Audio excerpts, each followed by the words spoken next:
Washington, D.C. is my home away from home. I've worked here for the better part of 3 decades as a founder, entrepreneur, policy expert, and author. Probably the longest title. Everybody sort of shortened it to ONC for sanity's sake. Mercifully. Yeah, mercifully. I've learned leadership secrets from many healthcare executives who understand that Washington is the largest payer and regulator of healthcare. She said, well, because you'll never get a husband if you do that. I began interviewing healthcare leaders many years ago because what better way to learn how they think, why they make it to the top, and how they remain there. Think about what was your most challenging engagement. Healthcare has been the most difficult problem. Let me just say that. We'll talk about that later.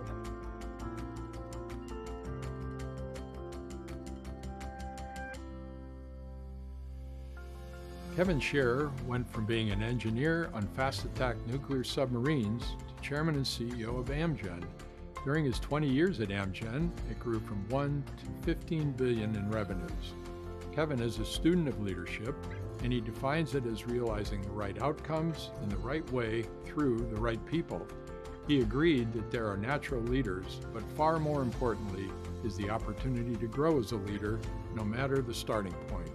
Being a good listener is an art form, and Kevin shares the moment he realized that he was a poor listener and how he went about learning to listen, which he attributes as key to enhancing his career.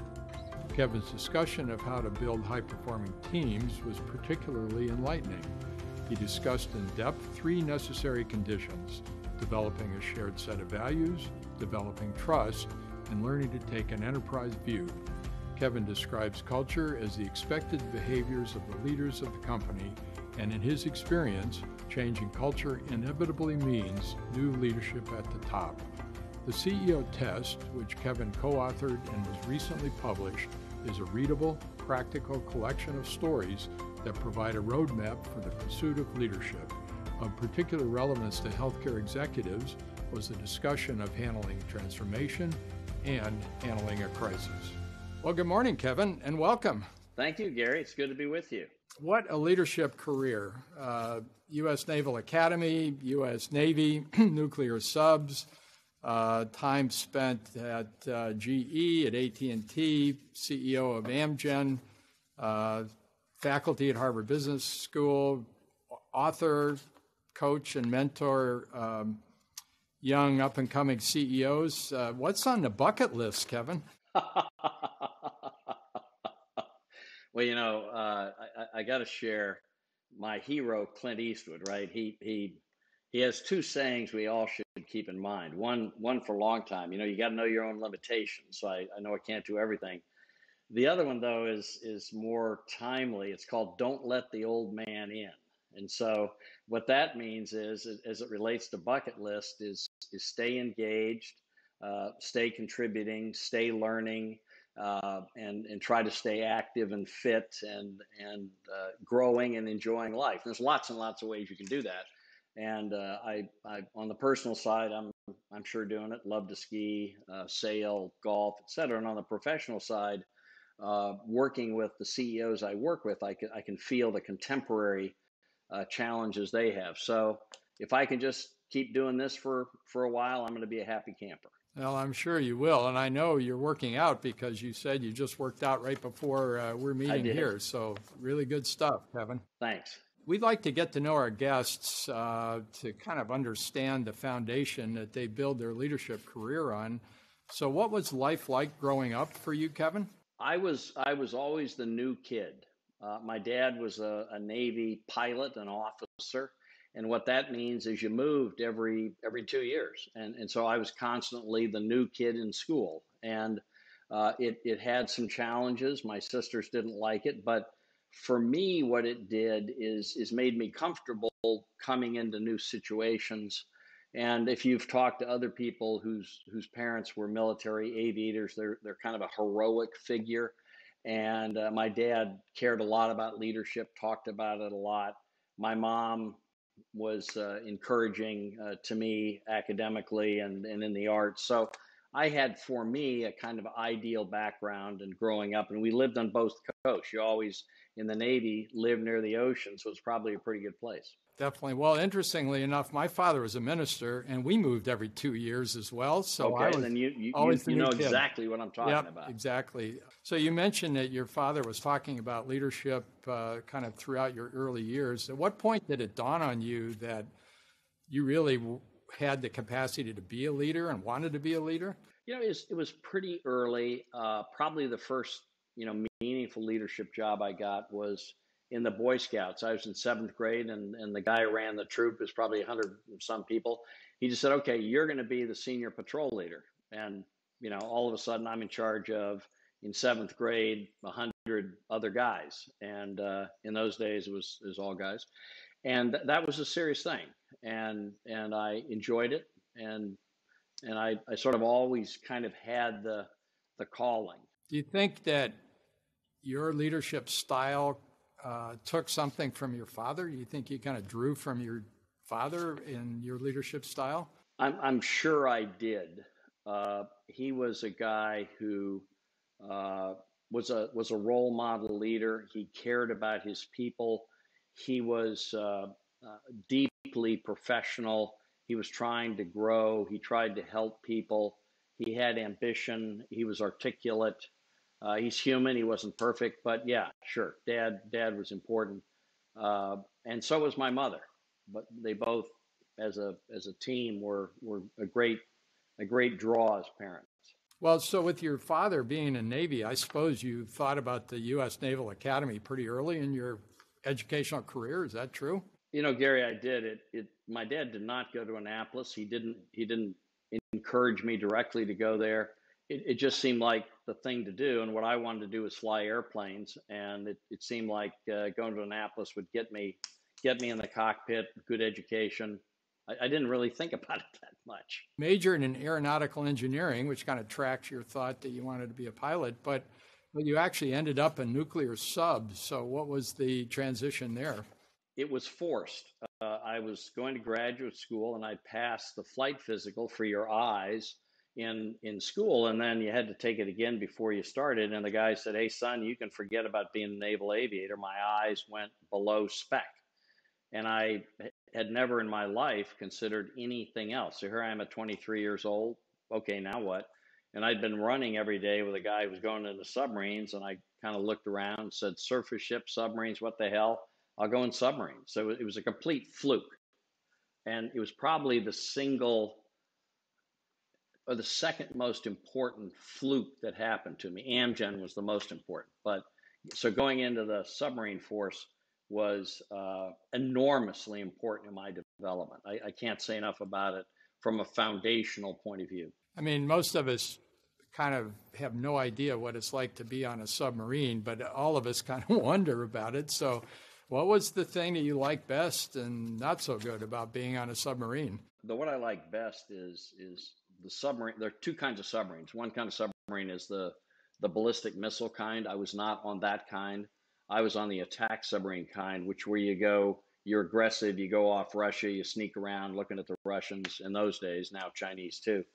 And so the mission was really important, and I knew it. I mean, our captain would brief the President of the United States on what we did and what we saw. So the mission had to be motivating. It really, really mattered. And second is the people you were with were just extraordinarily capable and dedicated, and that was a privilege. Third, the standards, the expectation for you as a leader, as a performer, was probably the highest I've ever experienced in my whole life. And so all that was really, really good, and I carried it with me.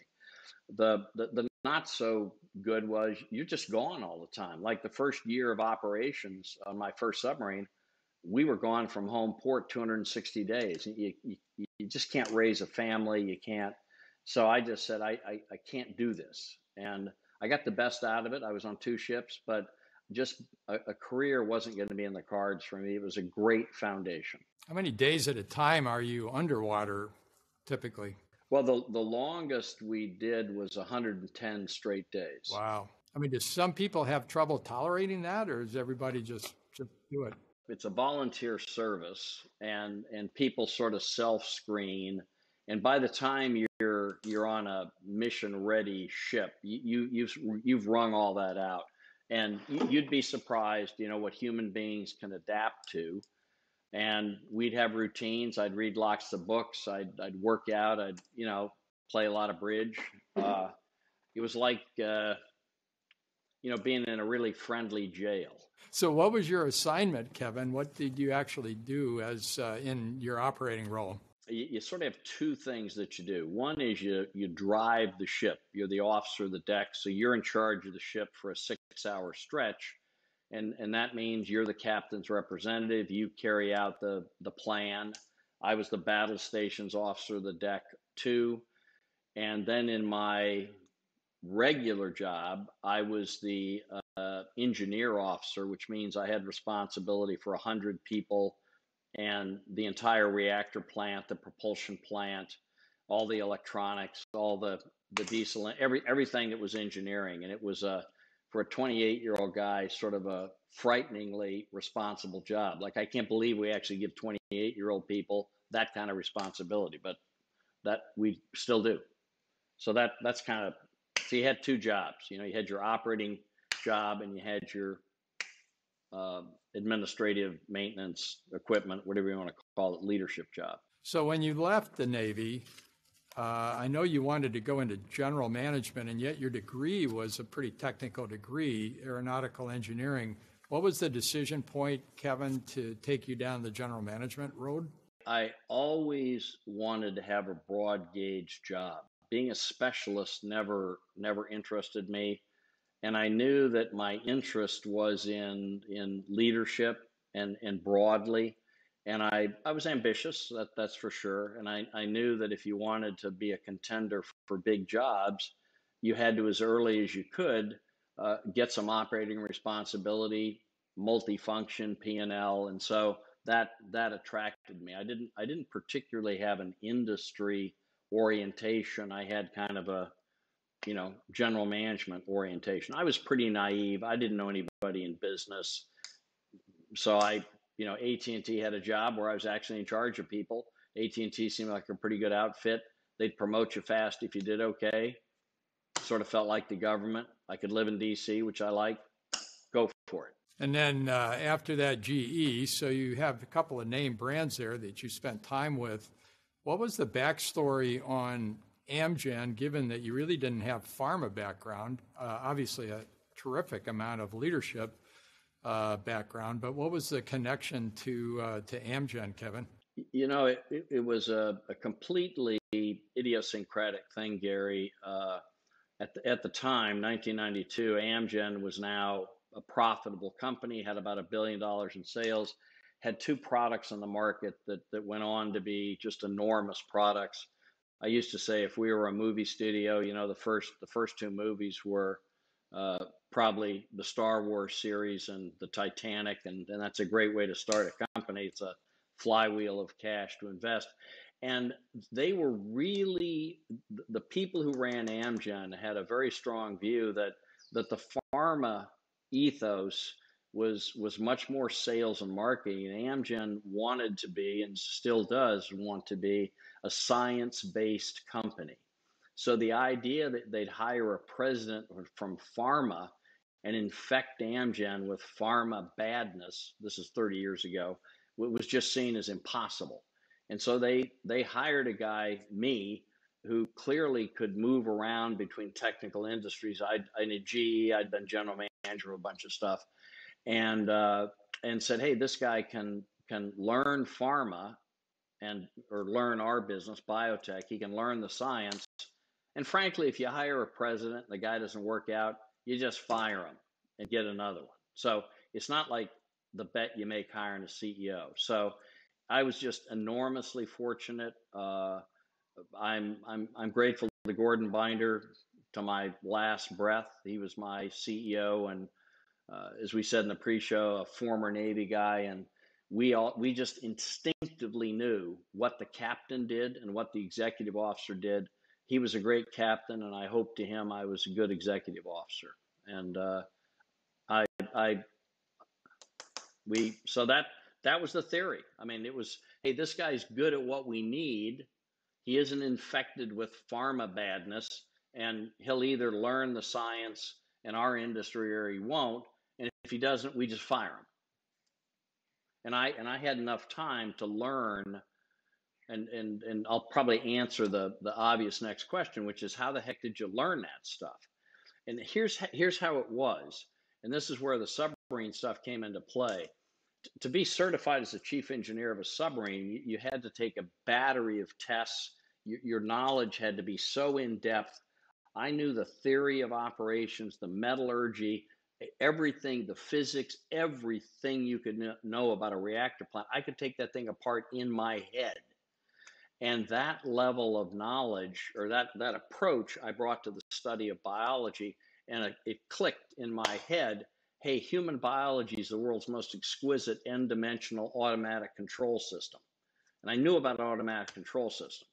And so I got some scientists to help me learn, and I was able to learn enough of the science that I could participate. I didn't have any insights, of course, but I knew what the right questions were, and the scientists respected me because I worked so hard. And I actually took almost a year off at the instigation of a board member to basically study science, study medicine, go around and talk to the heads of R&D every place. So I really, really, in a way I hadn't done since the Navy, learned it. And I'm glad I did. It was important that I did that.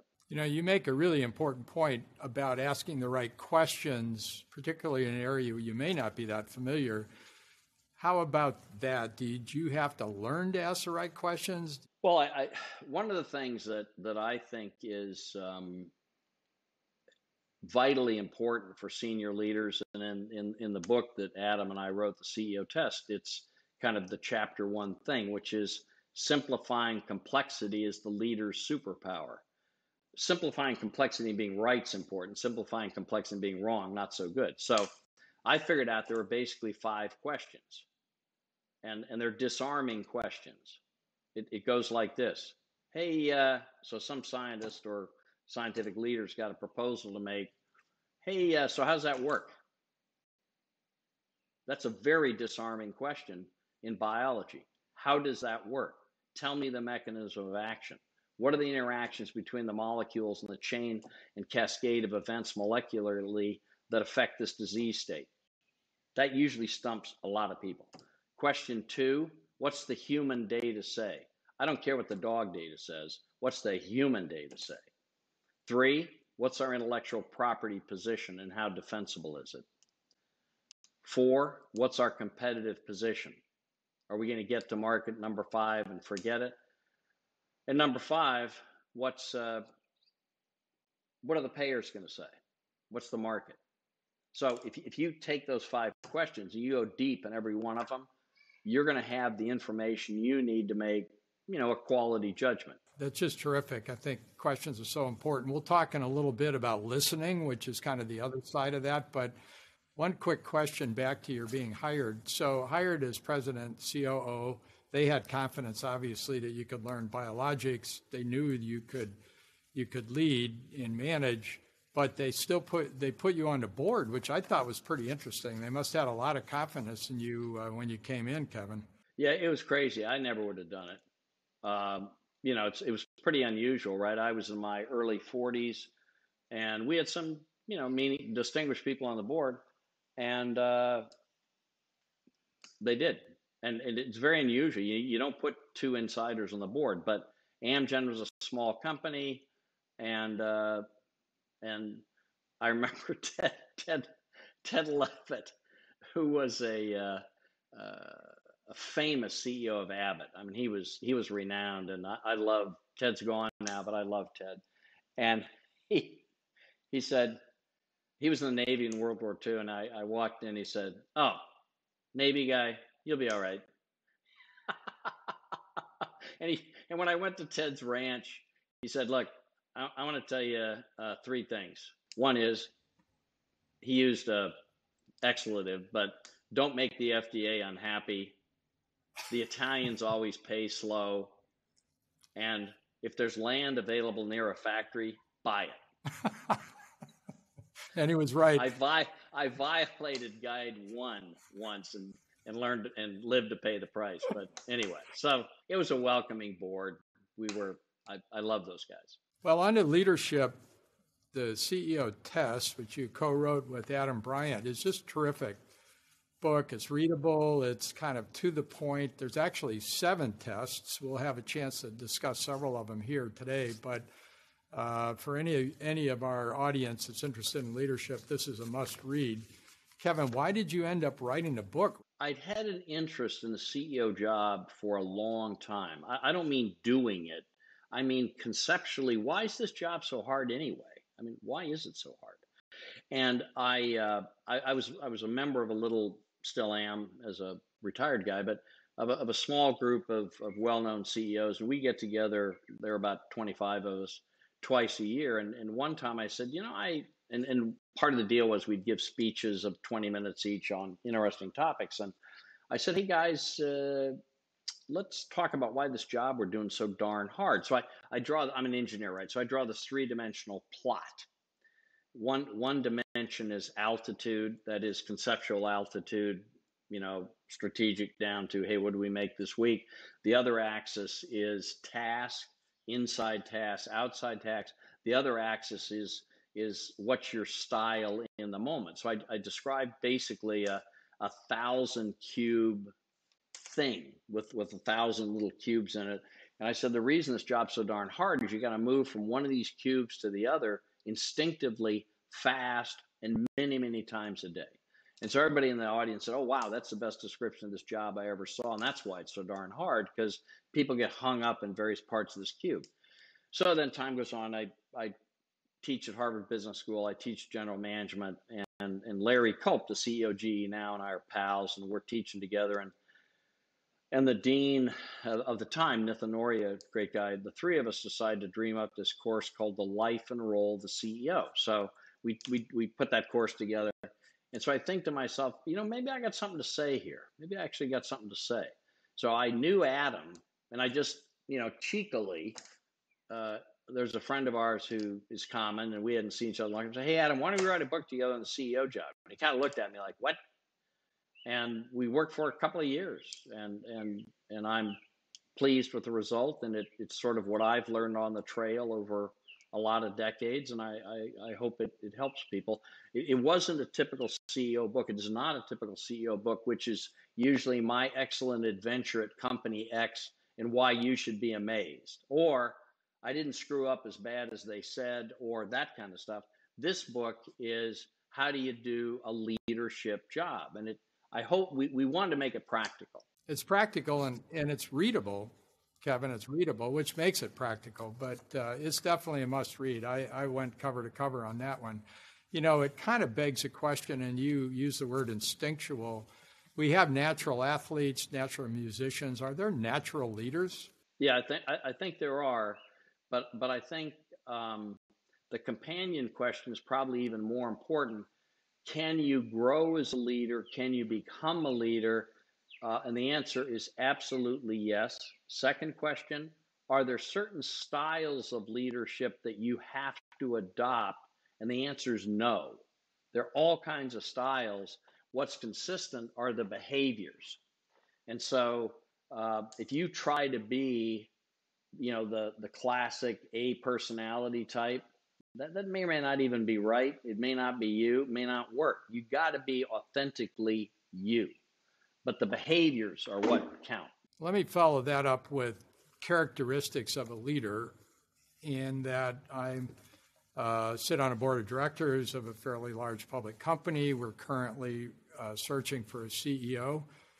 What advice would you give me? What characteristics should I be looking for as a board member of this company, Kevin? Good question, Gary, and it's one lots of boards struggle with, and I've been through, I guess, 7 or 8 CEO transitions. You're almost trying to find a unicorn, it feels like sometimes. You're trying to find somebody who has the right personal characteristics. The way I go at this is what's necessary, what's sufficient. The personal characteristics are necessary. I could list them. I probably don't have to. It's around character, basically.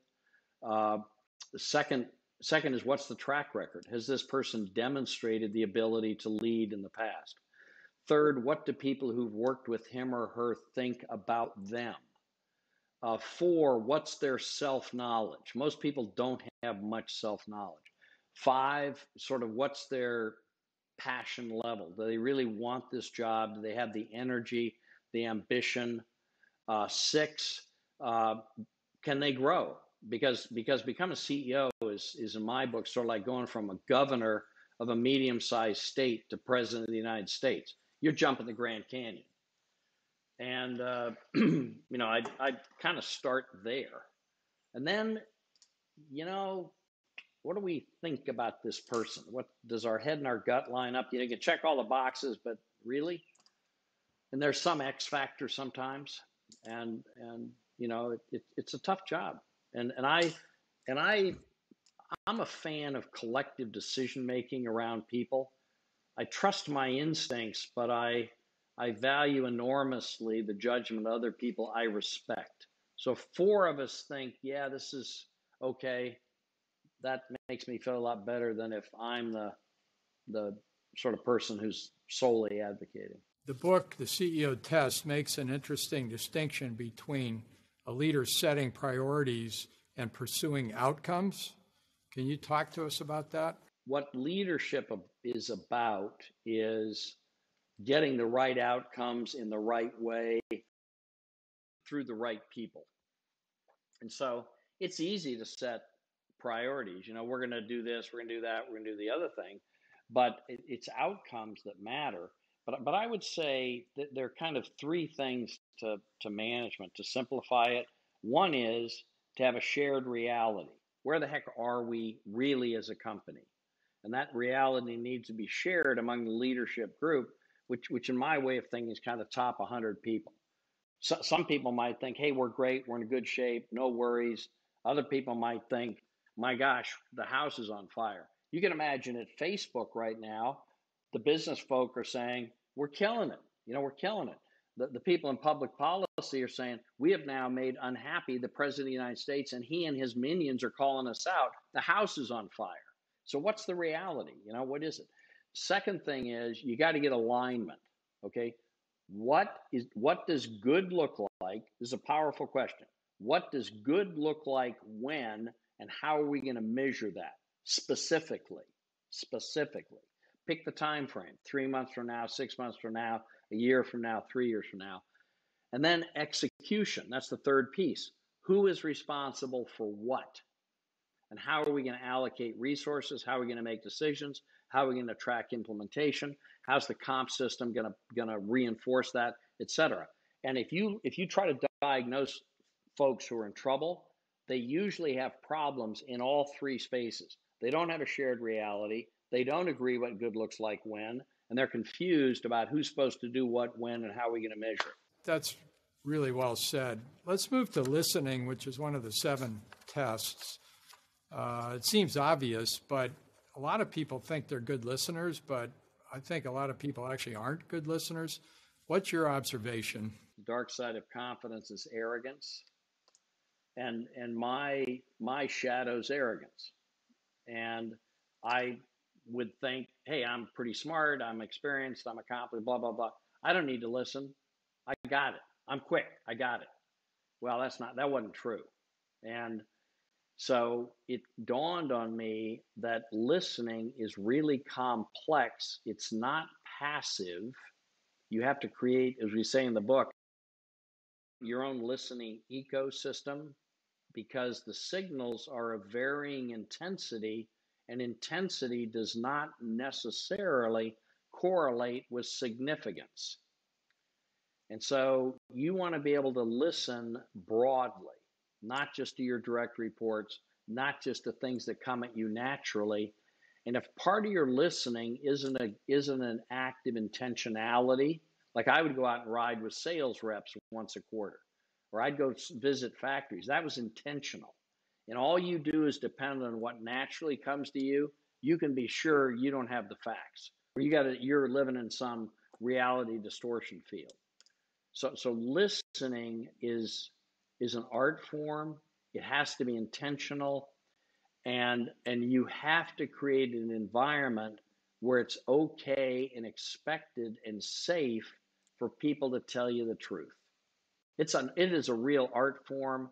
It probably was the biggest single revelation of my career, is how powerful and necessary listening is and how bad at it I was. Will you share the story that you related when Sam Pellisano was the IBM CEO, and you connected with him in a way that brought forward how important listening is? Yeah, Sam, great guy. Sam's a salesman, right? So he's out selling Amgen on something. And I said, okay, the deal is part of what you have to do is talk to Amgen's 100 vice presidents and just tell them what you learned as in your journey in life as a CEO. And Sam said, okay, he gets in there and he loves that kind of stuff. And he said, I was in Japan and I learned that in Japan, they listen for only one objective, and that is comprehension. And it hit me like a ton of bricks that I didn't listen for comprehension. I listened for a chance to interrupt. I listened for a chance to make my argument later. I was thinking about what I'm doing on the weekend. I was doing anything but listen. And when you start saying, I want to understand what you think and why you think it, you are giving maximum respect to that individual. And if you ask questions that elucidate why do you think that, not critical or confrontive questions, but just, hey, how'd you come to that conclusion? It's so powerful. And so that a light really went on in my head when Sam shared that story. Yeah, that's a good one. What advice do you have for young up-and-coming leaders? I mean, obviously, the advice is learn to listen, but any tips for how you learn to listen? First of all, reflect on your ecosystem. Who's important to you? The people who work for you, the people you work for, your colleagues, your customers. I could go on, but understand who's important to you, and then think intentionally about how do those ecosystem elements think about you and relate to the job you're doing. How healthy are you in your ecosystem? Then two, what messages have you been getting from them? What your boss told you about development. Do you have any of your subordinates who are frustrated or have needs, et cetera? So Gary, what I'm trying to share is be intentional about your listening in a strategic way. In the moment, give the person who's talking or communicating your full attention. Don't be texting, don't be looking at your social media. Full attention. Put your full attention. And third, when you have an important conversation, sometimes it makes sense to write the person back and say, thank you for that conversation. Here's what I took away from the conversation, and here's what I'm going to do. I would do that with the board of directors after every board meeting to make sure they knew that I heard them and what the next set of actions were going to be. You can do that, at more junior levels too. But the whole thing about listening is full attention and intentionality. Let's move to teams, which is another one of the 7 CEO tests referred to in the book. It seems that when you talk to leaders, one of the things that they pretty much all agree with is it's tough to build good, high-quality teams. Why is that, do you think? Well, what you're trying to do is get people who have a shared set of values. That's hard right out of the blocks. And values feels like kind of a fuzzy term, but values are where behaviors come from. For example, if I have a value that we're going to respect others, there's a whole lot of behaviors that flow from that. So it's easy to say we're going to respect people, but when you say one of the behaviors is you're not going to intimidate or bully people, boy, that's a hard one. So first of all, lining up a bunch of people who are diverse, because diversity's power. It's good in every possible way. Getting a bunch of diverse people to have a shared set of values and an agreed upon set of behaviors that's going to define the culture of the place, man, that's hard. And by the way, we haven't done anything yet, right? We haven't done anything. Now we've got to get everybody to agree on what reality is. Now we got to get aligned. Now we got to trust each other. I mean, this is hard, and it's much different than sit a bunch of superstars down at the table. That's easy. That's not what I'm talking about. The other thing is most teams devolve to their functional responsibilities and show up like they're all barons of their castle, when in fact we got to think about the whole company.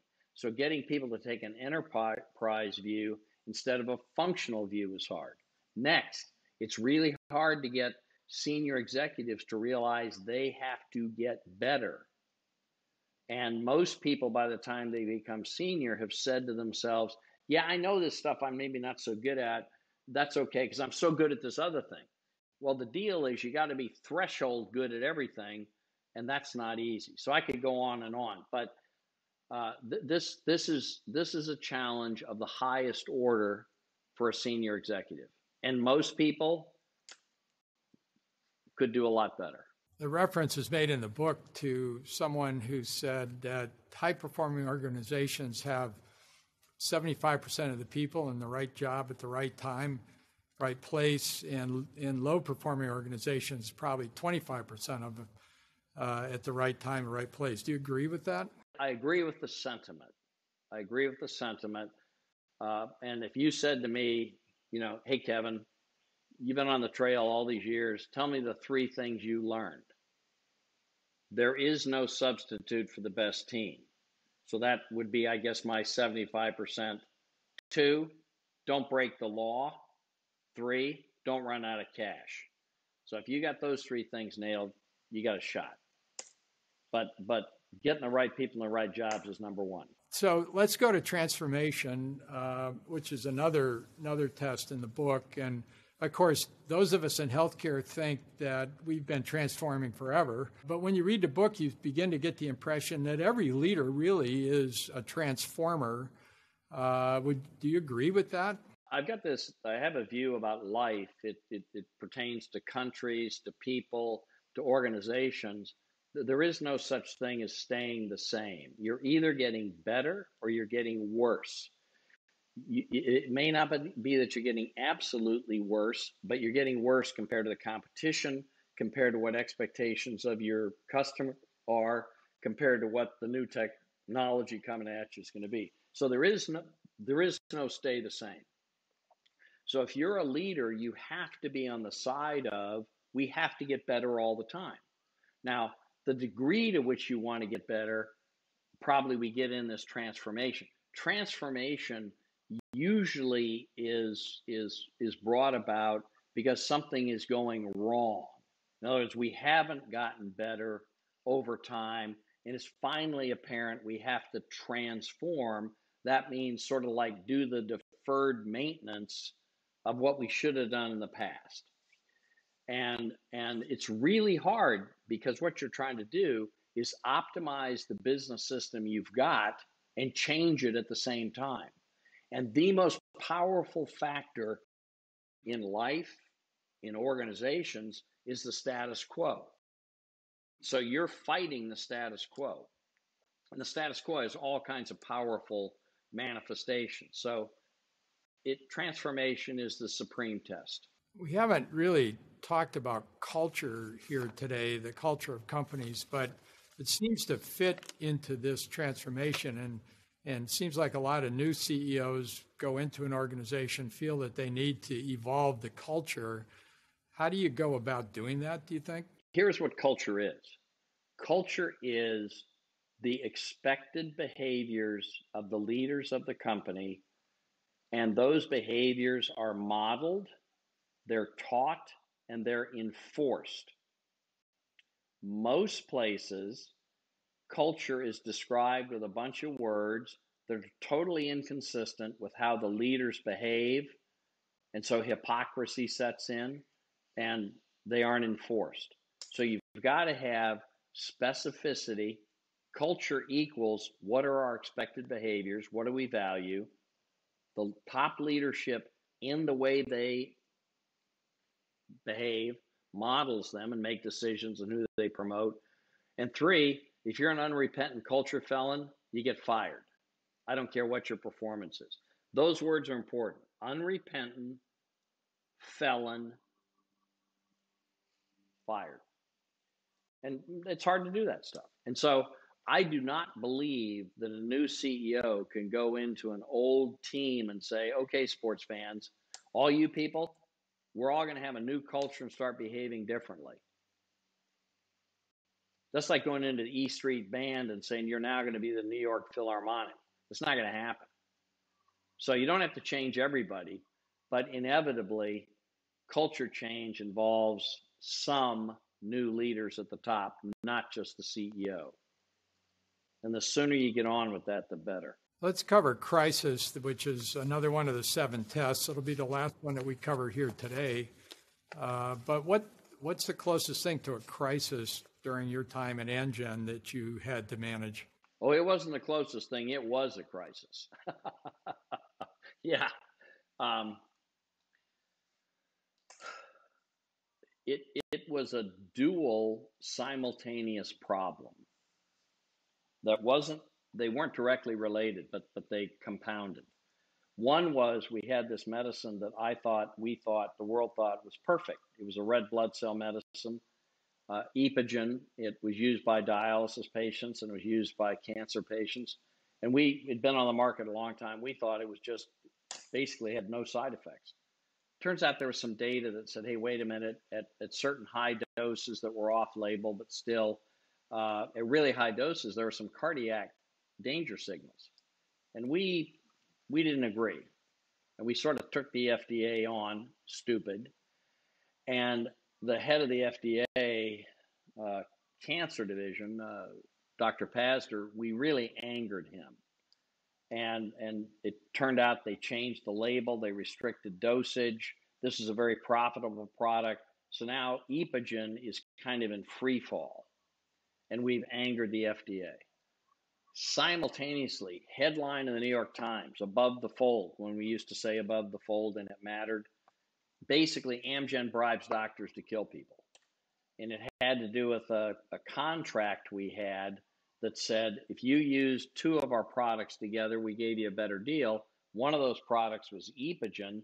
So the New York Times made the connection, this unsafe medicine, we're giving financial incentive to doctors to use more of it. So we're bribing. So holy moly, that, of course, our stock falls in half, et cetera, et cetera. So yeah, I went to the crisis movie Technicolor. What characteristics get you through a crisis like that? I mean, what do you rely on to get through something like that?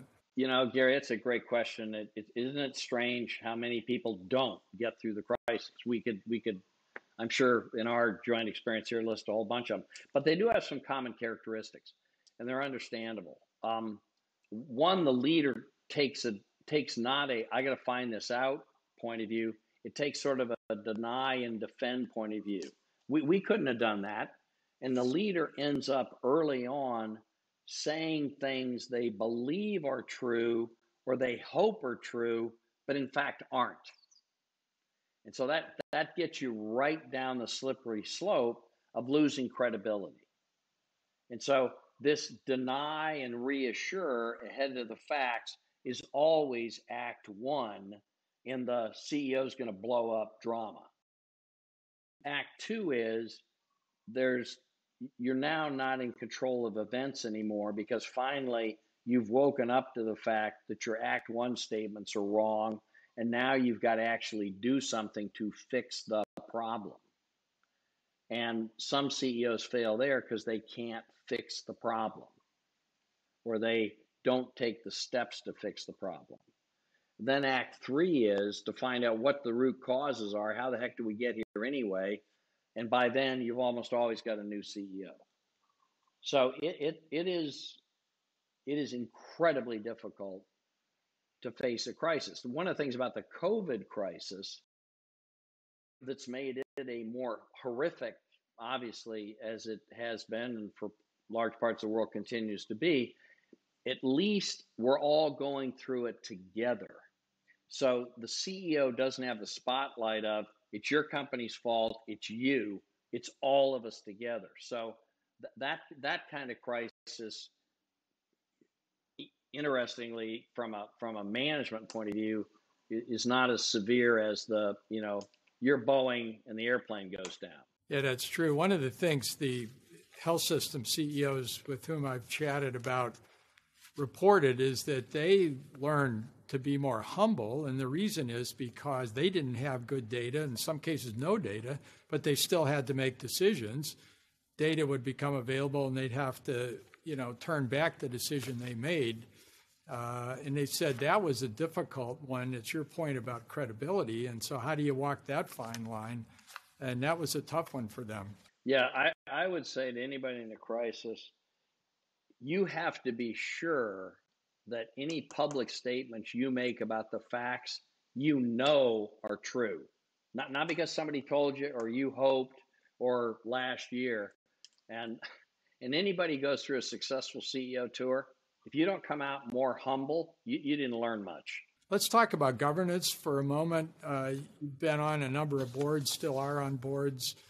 What do you think the characteristics of a good board member are? I think, first of all, you have to care about the company. It can't be a check the box, I show up, collect my fee. You got to care. You have to care. And your bias has to be, I'm here to make sure we've got the right CEO, the right culture, and we're obeying the laws, regulations, et cetera. So you got to take on the role that you do have a direct responsibility for the broadest possible outcomes. And you've got to find a way to be informed on those things. You can't say, gee, I didn't know, the CEO didn't tell me, but yet you have to do it in a way that's not intrusive or not generally intrusive. Next, you got to have a relationship with your other board members, because boards act together. You're not a sole person, and that people have different points of view. You've got to come to a reality with them, et cetera. You've got to have some relationship with the CEO in a way that the CEO hopefully respects you and trusts you, but you've also got to be willing to make some, if you have to, tough calls. Being a good board member is not easy. And you finally have to realize you're not the operating committee. You are not trying to manage the company. From our science background, the way I used to call it was the board member was more like the PhD thesis committee. The CEO's the PhD candidate, the thesis committee evaluates the research, evaluates the quality, et cetera. But the committee doesn't do the research or write the report, but they do opine on it, they approve of it, hopefully they make it better. Some board members are confused and thinking they're the operating committee and they're trying to lead the company. That doesn't work. You've had experience on both not-for-profit boards and obviously for-profit boards. Is there a difference between being a trustee of a non-for-profit company? I think the duty of care is similar, but the stakes are now much higher in the public sector. You're exposed legally. The stakes are higher. But hey, you look at great big nonprofit boards like the Met, a giant enterprise of worldwide significance. The responsibility those folks have would compare to, any public board, Memorial Sloan Kettering. I could go on. So they're probably more alike than they're different. Kevin, it's been an honor to have you on. This has just been a terrific interview. I have one last question, which kind of encapsulates much of what you've said today, but I'll ask it directly. For the part of our audience who are up-and-coming leaders, what advice do you have for them as they continue to pursue their leadership career? Yeah, thanks for that, Gary. I had that question a lot when I was on the faculty at Harvard Business School, and pretty simple answers. First of all, make sure that you care about the work you do. Make sure that you can really identify with the company, the product, et cetera.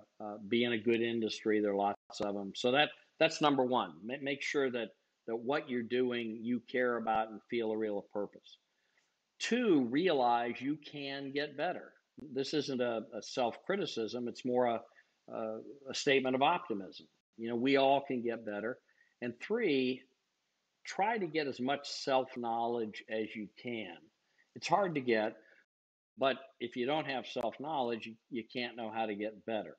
And lastly, have confidence in yourself and be willing to take a risk and, take a swing. It's okay.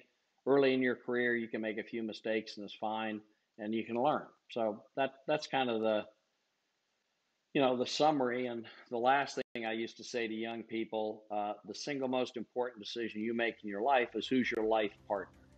So think pretty hard about that one too. That's a great place to land. Kevin, thank you so much. This is just terrific. Gary, a real pleasure. This worked out from my end just great. And thanks a lot. Honor to be with you, and all the best.